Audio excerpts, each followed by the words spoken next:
Bonjour à tous et bienvenue sur boursicoté.com pour cette nouvelle analyse technique Forex, matières premières et Bitcoin.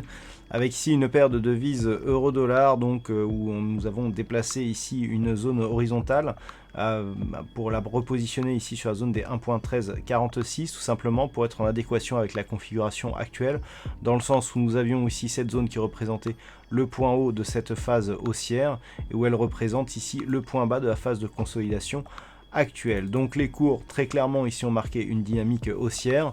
On est revenu ici chercher donc la zone horizontale mais aussi la moyenne mobile 20 exponentielle qui agit pour l'instant en tant que support. Donc on reste ici dans une dynamique plutôt haussière dont l'objectif ici se situe sur la zone horizontale des 1.1430.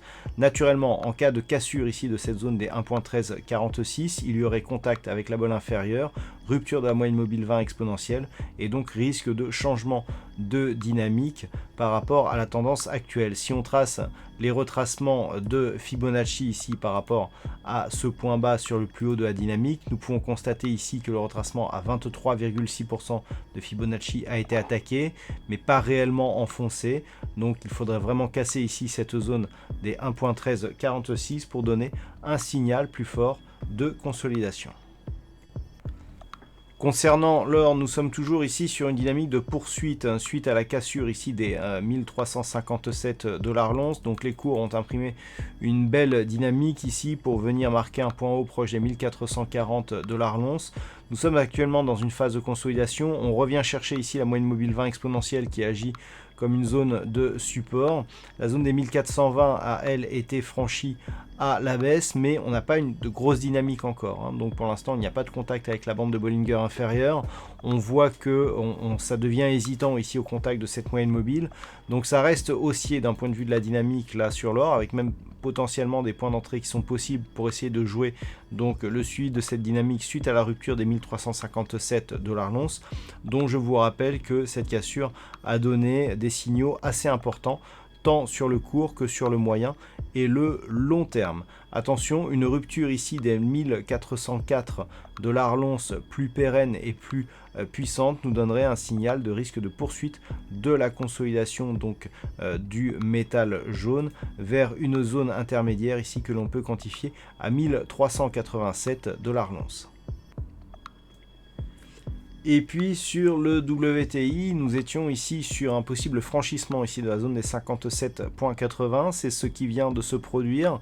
Le signal selon lequel nous avions ici un contact sur la bande de Bollinger supérieure avec une moyenne mobile exponentielle sous sa moyenne mobile arithmétique est en train d'être invalidé puisque l'on continue à monter. Ce genre de signal provoque souvent des retournements assez rapides, donc là clairement il est invalidé.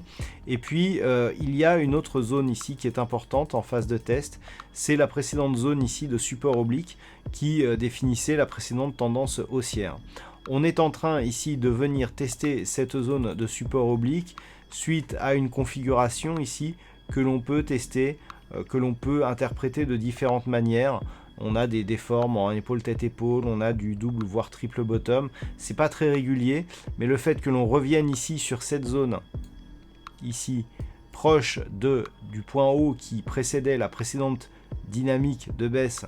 Après justement ce retour, on sait qu'on a un objectif lié à l'amplitude, mais que l'on peut aussi revenir sur la précédente zone de point extrême avant la première dynamique, nous montre qu'on est ici sur un point crucial.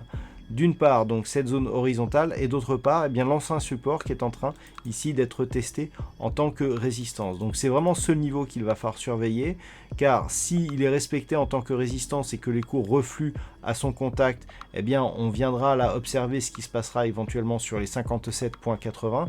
Une rupture de ce niveau nous laisserait dans un mouvement moyen terme assez baissier, puisqu'on aurait ici ce support oblique de tendance moyen terme qui se transformerait en résistance.